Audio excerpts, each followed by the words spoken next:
నమస్కారం. ఎండలు బాబోయ్ ఎండలు, వేడిగాలులు, వడదెబ్బ ముప్పు. సమ్మర్ సలసలా కాగుతోంది.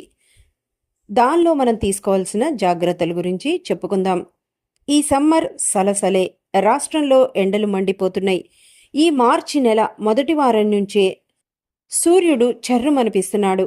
ఏప్రిల్, మే నెలల్లో మరింత తీవ్రం కానున్నాయి. ఉదయం 10 గంటలకే ప్రతాపం చూపుతున్న సూర్యుడు మధ్యాహ్నం సమయంలో చెమటలు కక్కిచ్చేస్తున్నాడు. వేడి ఉక్కపోత పెరిగిపోతున్నాయి. అందుకే అడుగు బయట పెట్టాలంటేనే జనం భయపడుతున్నారు.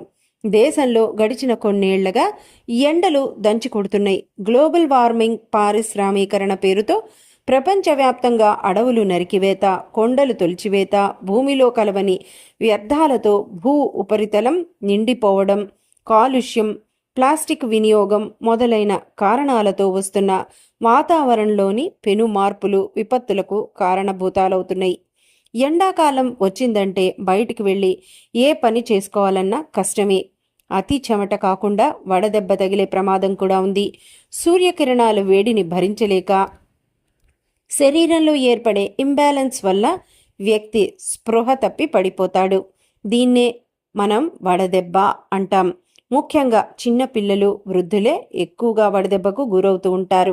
వీరే కాక దీర్ఘ వ్యాధులతో బాధపడుతున్న వారు, దుర్బలురు, శుష్కించిపోయిన వారిలో కూడా ఊపిరితిత్తులు, గుండెదడ, జీర్ణకోశ, మూత్రకోశాల సంబంధించిన వ్యాధులతో బాధపడేవారు, ఎండలో పనిచేసేవారు, స్థూలకాయులు, వాతావరణంలోని మార్పులకి తట్టుకోలేని వారు, శరీరంలో నీటి శాతం తగ్గినవారు, అధిక శారీరక మానసిక శ్రమ చేసేవారు, ప్రత్యక్షంగానో పరోక్షంగానో వేసవి తాపానికి గురవుతూ ఉంటారు.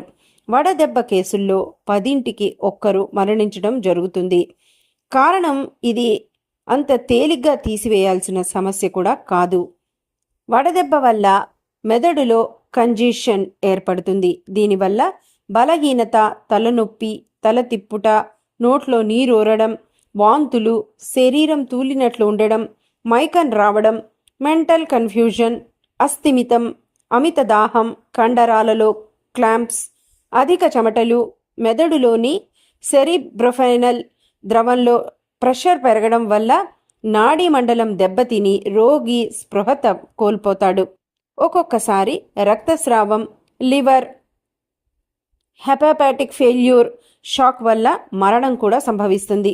జీర్ణక్రియ లోపాల వల్ల కూడా కడుపుబ్బరం, విరోచనాలు, అపానవాయువు ఎక్కువగా పోవడం, వాంతులు కావడం, పోషకాహార లోపం, డీహైడ్రేషన్ వంటి లక్షణాలు ఏర్పడతాయి.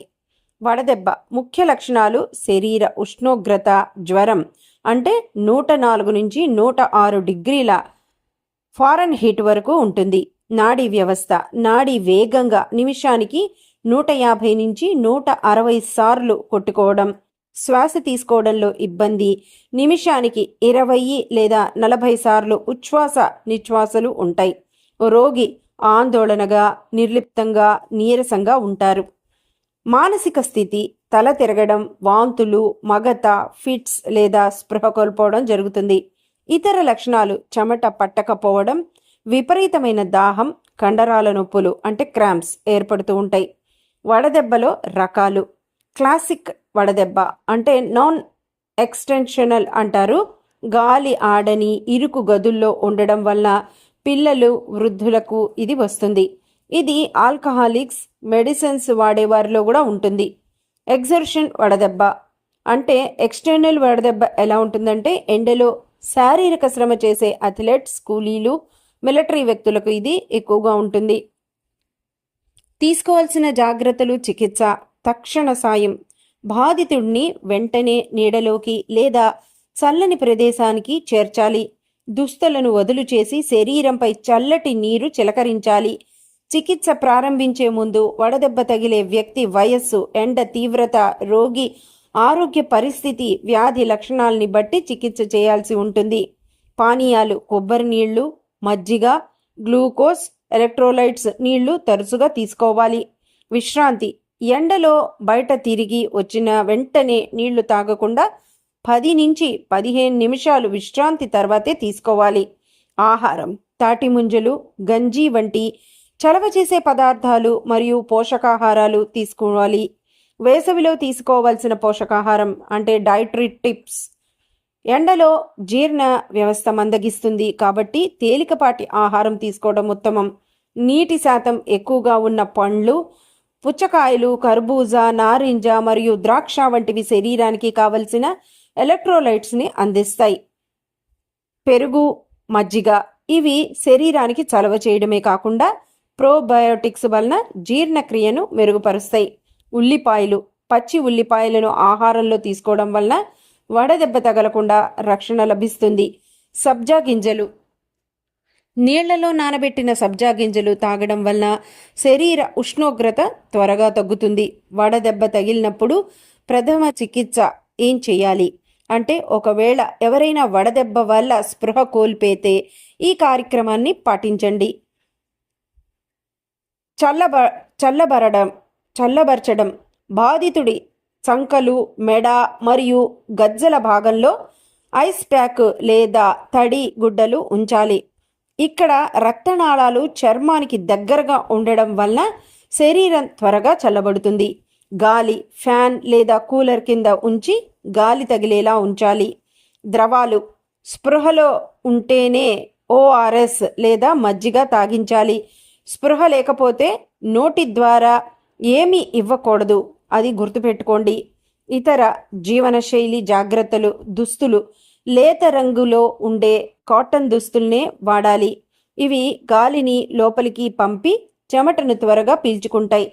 ఉదయం 11 గంటలు నుండి సాయంత్రం 4 గంటల వరకు ఎండ తీవ్రత ఎక్కువగా ఉంటుంది. అత్యవసరమైతే తప్ప ఈ సమయంలో బయటికి వెళ్ళకపోవడం మంచిది. రక్షణ. బయటకు వెళ్లాల్సి వస్తే గొడుగు లేదా టోపీ లేదా తలకు రుమాలు చుట్టుకోవడం మర్చిపోవద్దు. ఊపిరాడక ఇబ్బంది పడుతున్న వారికి ఆక్సిజన్ ఇవ్వడం చేయాలి. Anti shock treatment, electrolyte treatment ఇవ్వాల్సి ఉంటుంది. 95% మందికి విశ్రాంతి ఇచ్చిన 4-5 రోజులకి వాళ్ళు కోలుకుంటారు. సరైన నిద్ర లేనివారు, ఉపవాసాలు ఉన్నవారు, మద్యం సేవించేవారు, జ్వరం ఉన్నవారు, జీర్ణాశయ వ్యాధులతో బాధపడేవారు, జబ్బుపడి కోలుకుంటున్నవారు, సోరియాసిస్, ఎగ్జిమాతో బాధపడేవారు బయట తిరగకుండా జాగ్రత్త పడాలి. ముందస్తు హెచ్చరికలు. మీకు విపరీతమైన తలనొప్పి వస్తున్నా, చెమట ఎక్కువగా పట్టడం ఆగిపోయినా లేదా కండరాలు పట్టేస్తున్నా అంటే క్రాంప్స్ అంటారు, వెంటనే నీడలోకి వెళ్ళి విశ్రాంతి తీసుకోవాలి. ఇది వడదెబ్బకు ప్రాథమిక సంకేతం. ముఖ్య గమనిక: వడదెబ్బ అనేది కేవలం ఎండలో తిరిగే వారికే కాదు, గాలి ఆడని గదుల్లో ఉండేవారికి కూడా ప్రమాదకరమే. ముఖ్యంగా ఊపిరితిత్తులు, గుండె జబ్బులు ఉన్నవారు, స్థూలకాయులు మరింత జాగ్రత్తగా ఉండాలి. అందుకే అందరూ తగిన జాగ్రత్తలు తీసుకుంటూ వడదెబ్బ బారిన పడకుండా మనల్ని మనం కాపాడుకుంటూ ఉండాలి. విన్నారుగా ఫ్రెండ్స్, సమ్మర్లో చెప్పే ముఖ్యమైన చిన్న చిన్న టిప్స్ ఇవన్నీను మీకు ఇవి బాగా ఉపయోగపడతాయి. మనకి సమ్మర్లో లభించే పళ్ళు, కూరలు అంటే కీరా దోసకాయలు అలాంటివన్నీ కూడా మనం తీసుకుంటూ ఉంటే మనకి ఒళ్ళు చల్లబడి వడదెబ్బ తగలకుండా ఉంటుంది. ఎక్కువగా వాటర్ తాగుతూ ఉండాలి. ఇవన్నీ కూడా డాక్టర్ వెలగపూడి ఉమామహేశ్వరరావు గారు, మాజీ రిజిస్ట్రార్, ఆంధ్ర విశ్వవిద్యాలయం, managing trustee, Lions multi speciality hospital, Visakhapatnam, ఆయన మనకి తెలియచేశారు. మీకు నచ్చితే కనుక లైక్ చేయండి, షేర్ చేయండి, తప్పకుండా మా ఛానల్ని సబ్స్క్రైబ్ చేయండి. మరింత సమాచారం కోసం మా ఛానల్ని ఫాలో అవుతూ ఉండండి. Thank you.